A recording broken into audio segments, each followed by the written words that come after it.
The rise of low-wage manufacturing has fundamentally changed the nature of international competition. Firms in Western economies with higher wages and costs have struggled to remain competitive. This film explores how firms in two of Europe's largest economies, Italy and Germany, are facing up to competition from low-cost international producers. Should they force down their own costs, or are there other ways they can compete?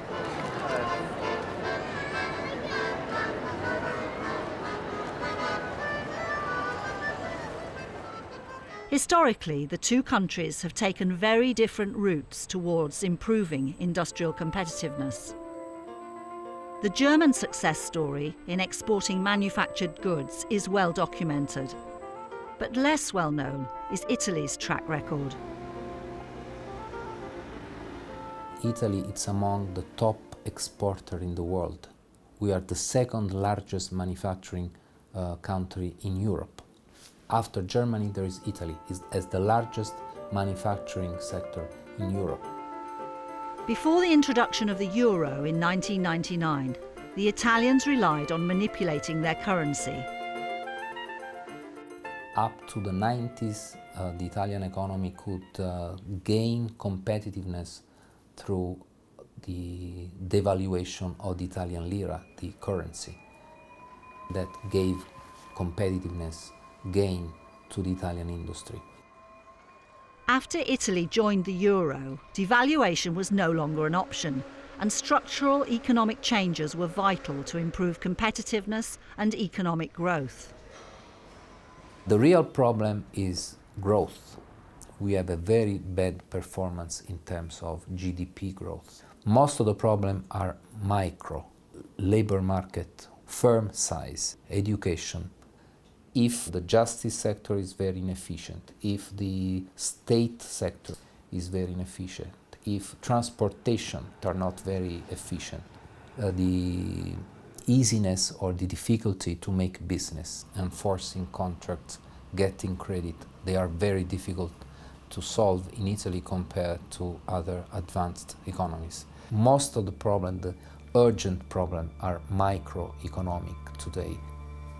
Productivity has been stagnating for over 20 years now, whereas in other countries has been growing at higher rates. There has been very little investment, especially in training, R&D, not necessarily stellar, high-sky R&D, but day-to-day operations. I remember 20 years ago when some friend of mine and I were complaining, saying, listen, we are spending too little in this kind of investment, we are going to suffer of it. Here we are. Italy has not actually made the kind of investments that countries like Germany have been making in human capital, in research and development, in different variables that increase productivity. Fiat has not been investing in new engines at the same level that Volkswagen has. Low productivity has meant Italian companies have struggled with competition from countries with lower labour costs. In textiles, Italy is a significant exporter. But over the last 20 years, cheap clothes and fabrics from Asia have had a big impact on sales. In the 90s and the first years in 2000, this was the most terrific time. 2005 is actually the turning point where most of the companies which were not prepared in order to compete very fiercely and strongly towards the rival, they started to fail. Italian companies across all sectors tend to be smaller than their competitors, making them more vulnerable. 95% have fewer than 10 workers. If we take the typical size of furniture company in Italy, it's about 6 employees. If we take the average size of German firms in furniture, it's 60 employees. So it's 1 to 10 in comparison. And this, I think, is important in many respects, especially when it comes to face the global competition. Small firm size makes it difficult to invest in new technology and exploit economies of scale. The companies that have proved most resilient have controlled costs and been the most innovative. Biella, an historic textile district in northern Italy. Giovanni Giamanetti is a family owner of a medium-sized woolen and cashmere business that has survived. In Biella, many companies have closed down in the past years. Most of the competition came from Eastern Europe and China, because in those countries the labor force is much cheaper than in Italy. The people who are doing higher stuff has stayed in the market. The people who are doing very lower stuff, they have been taken over from China. And in Prato, a famous Tuscan textile district, the changes were even more dramatic. When Italian businesses went bust, Chinese entrepreneurs took over the factory space with Chinese workers on lower wages than the surviving Italian companies. The Chinese were keen to exploit the Made in Italy label. Initially, they supplied Italian businesses with cheaper fabrics and clothes. But once established, they began to directly compete with the Italians at the low end of the market. Quando poi i cinesi si sono messi in proprio a svolgere il lavoro di commercializzazione dei capi finiti e non servire più le aziende italiane, è evidente che queste sono entrate in crisi perché il peso della competizione ha ammazzato quello che erano le aziende di pronto moda del territorio pratese. Although Italian clothing firms at the low end have been wiped out, there's still a strong global market for Italian high-end textiles. But there's also a heightened awareness that even these businesses cannot afford to be complacent. L'Italia è rimasta a presidiare soltanto la fascia del lusso delle lane fini. Per uscire da questa crisi è di implementare l'innovazione e la ricerca di prodotto contemporaneamente a una presenza più forte della rete di imprese che sono tutte medio-piccole, più piccole che medie, sui mercati internazionali. In Germany, like Italy, family firms form the backbone of the economy. The so-called Mittelstand of small and medium-sized companies employ over 60% of the labour force. But unlike Italy, there's a strong history of high investment. We have quite a few medium-sized companies which are very successful. Often they are world champion in a specific niche. In Germany, the companies normally they stick to their main product line or improve it, of course, and leave the money there. And I think this reinvestment by the owners is helping them to be successful. One of Germany's most successful companies is Miele. Set up in 1899 to make high-quality butter churns, it's evolved into a premium white goods manufacturer, selling high-end washing machines and household appliances around the world. We have a higher quality, we test the appliances to last 20 years, and this means we have to charge a higher price for that. We have just one brand, and this is different to most of the competitors in the white goods industry. They have a lot of brands. Sie sehen, an dieser Stelle befinden wir uns im Funktionstest der Montagelinie. Die Geräte sind komplett montiert. Und um dem Kunden ein voll funktionsfähiges Gerät zur Verfügung zu stellen, werden hier alle Funktionen, ähnlich wie der Kunde sie auch im Betrieb, nochmal überprüft. We charge a higher price, but we have the quality and we have the features inside. And this strategy has served us well for more than 100 years. Like many Mittelstand companies, Miele invest in high levels of R&D. To keep up quality levels, but also to create new and improved products. Innovations are very, very important in the white goods industry. Like our honeycomb drum, for example, in the washer. So you have to add something in order that the consumer says, wow, this is really a great machine. So we have to constantly innovate, and we spend between 5 to 7% of the whole turnover on research and development, which is quite a lot. So you have to invest. Sometimes features or products do better than others. We also have products which are not successful, of course. We also stopped products where we said we don't make much money on them. Despite charging high prices to cover their investments, Miele are conscious about costs and maximising profits.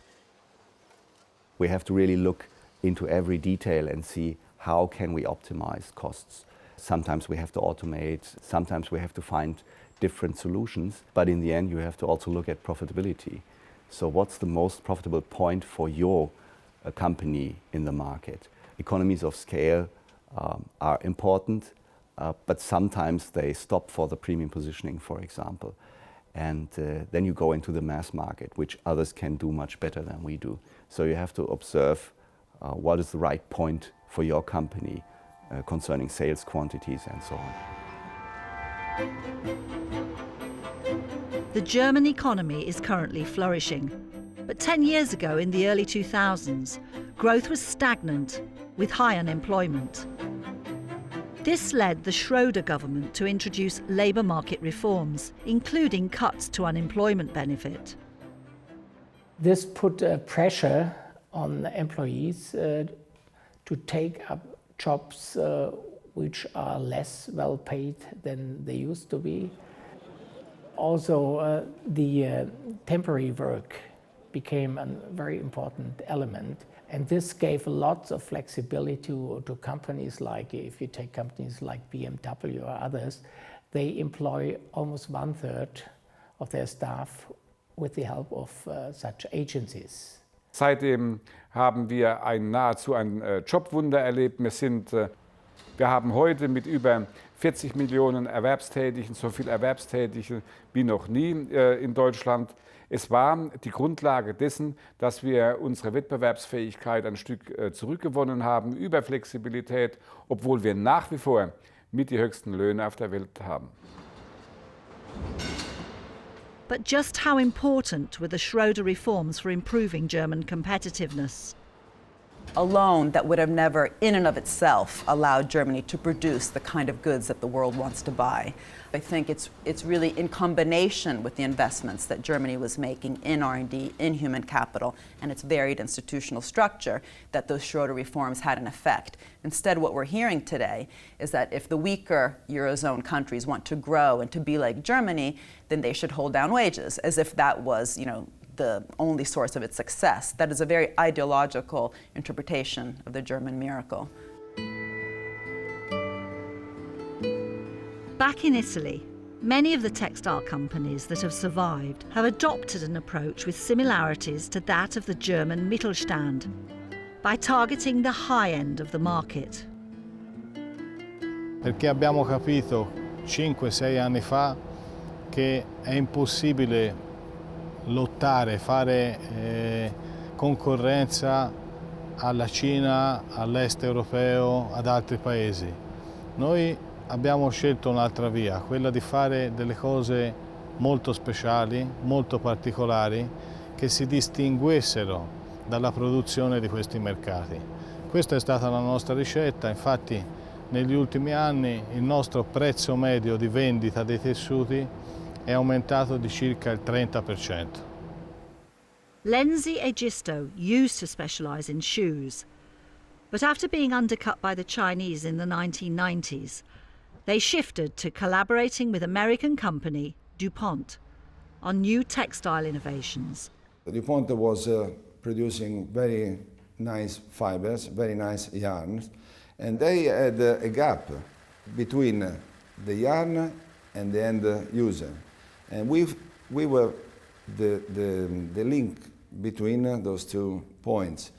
So we became a sort of operating lab, receiving the special fiber, making the fabric. Thanks to this operation, we went in touch with some of the major brand names, offering very high tech materials, but with a very fashion look.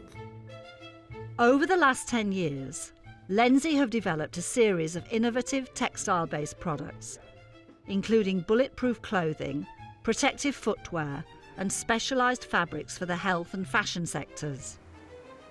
More and more companies are also opting for vertical integration, where all stages of production are kept in-house as much as possible to ensure consistency and top quality.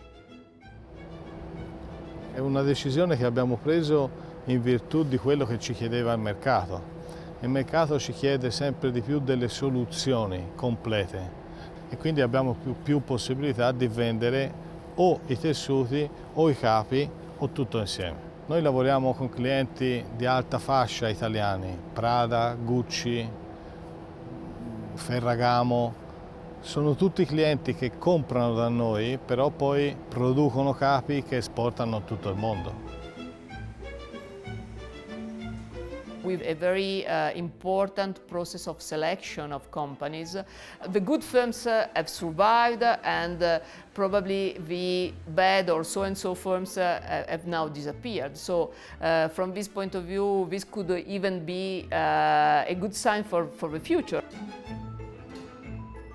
Another growing trend in both German and Italian manufacturing is to take a much more global perspective on production and on sales. In 1994, we still had a share of 50% in Germany and 50% abroad.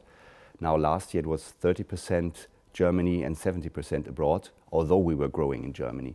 This means if you think about development, for example, that people have to think much more about the needs of the consumers outside Germany. With 47 countries where we sell in, we have to make sure that the products we produce have the right features for the right consumers in those countries. So it's not only Far East, it's not only Italy, it's not Germany anymore, it's a worldwide competition. Part of meeting that competition has been to offshore some of the labour-intensive aspects of the production process to save costs. But this can threaten the quality control of companies that are used to high levels of vertical integration. We have factories also abroad where we manufacture parts and sometimes also whole appliances for Miele, but always the same quality level. So the most difficult decision is to find the right persons to run that factory because they have to understand how we think about quality, what we want the product to look like, and if they can really get our spirit. Once they got it, then it's not a problem. Then you can run a factory in almost any country. Questa qui è tutta lana, pura lana? No, ci sono anche delle viste rigenerata? particolari. No, ci sono... And even in Italian textiles, where the Made in Italy label is crucial, there's a growing trend to offshore at least the early stages of production. We have invested 15 years ago in Poland, and we have a spinning mill over there where we produce part of our yarn that is used in our weaving facility. When we started 15 years ago, it wasn't easy, and they didn't have that know-how that we had in Biella. But things were going so expensive for the labor force in Italy that we were obliged to move to Poland. And so now, after a long time of training our employees, we can say that we achieve the same level of quality as we do in Italy. But if the production, the weaving and the finishing is done in Italy, it's made in Italy. And some Italian textile companies have taken a step further by developing international partnerships. This is an important strategy for the competitiveness of Italian firms.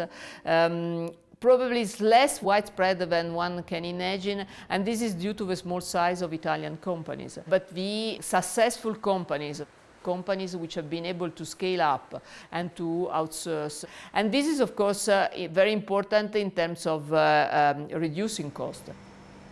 We have found a very profitable cooperation with the Chinese. So Chinese are not always an enemy, but they can be an opportunity because for Lenzi, China is a good customer, it's a good partner. They want a local service, they want a logistic to buy directly from China. Doesn't matter if it is made in Italy or somewhere else. The problem for them is to buy China on China. But although many companies have made those international partnerships work, they're not always successful. The skills are not something you can just train people on for a year or a few months and then expect them to work like workers who have been doing this for years or even for generations in Germany. For example, there's a big manufacturer of bearings for industry needs and for automotive.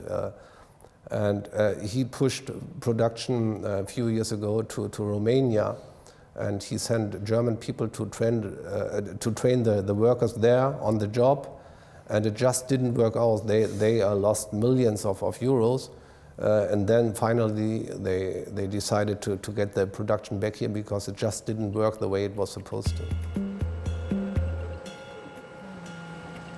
Another danger is that international partnerships seem to speed up the process of catch-up with Italy and Germany, even at the high end of production.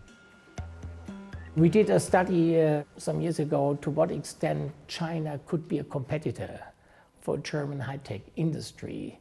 Well, at that stage, we thought it will take at least 10, 15 years before they catch up. But nowadays we have to face the problem that in some areas the Chinese are catching up faster than expected.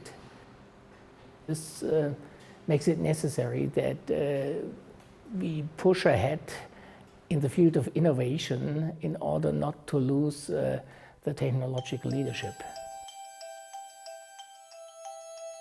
This film has shown that despite their very different economic contexts, there are some striking similarities in the way the strongest Italian and German firms compete on the global market. We noticed that those companies that are much more performing compared to others, they have the same kind of patterns. So first of all, they innovate in the product. These companies are companies that continuously introduce new kind of products. The second thing is process innovation. So they continued to renew their production process and also to renew machineries and to renew the technology. The third thing is that they reposition themselves on a higher part of the market. So they differentiate their brand, style, design. But on the other side, they didn't lose the control of costs. So it's a combination of two different strategies, the differentiation on one side, but the strict control of cost on the other side.